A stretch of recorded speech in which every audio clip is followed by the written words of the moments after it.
í sumar? Nei, það alveg vonlaust. Það hefur nú held ég legið fyrir tiltölulega lengi. Hvers vegna?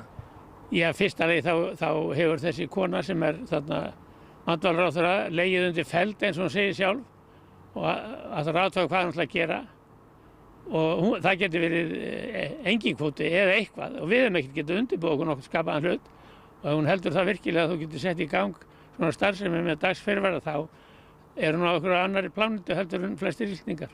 Kristján segir að 150 manns koma að veiðum og vinnslu þegar mest lætur. Og það fólk í vinnu annars staðar og þú grípur það ekki upp svona djörslega, það bara ekki þannig. Þetta allt úthugsað alveg niður í kjölinn af þessu vinstri grænu stalinistum sem að stjórna þarna. En hvað með ráðherra hinna stjórnarflokkana sem studdu ákvörðunina? Já, ég bóti ekkert í þeim að vera að hæla þessari ákvörðun. Þeir hafa gert það ráðherrarnir þó nokkuð margir. Þú telur að þetta sé allt of fá dýr til þess að þetta geti verið sjálfbær búskapur? Já, það er ólítið.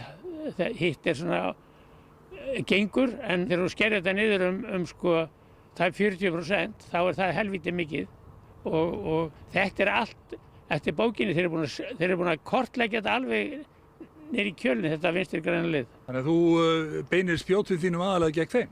Já, þeir tala þannig, þeir séast vera á móti hvalveiðum og hún hefur sagt að sjálf, konan sem er ráðherra núna, Olsen, að hún sé á móti þessu en hún hafa orðið að gera þetta og gera það þannig að það er ekki nokklega að eiga við þetta. Sérðu kannski fram á að síðasti hvalurinn hefur ykkur að vera veitir? Nei, ég sé ekkert fram á það. Þú ætlar þá einhver tímann að gefa? Já, en þetta er nú allt háð einhverju stimplum frá þessu opinbera kerfi og þá það er það ekki um að skrifa þeim aftur og sjá hvað gerist.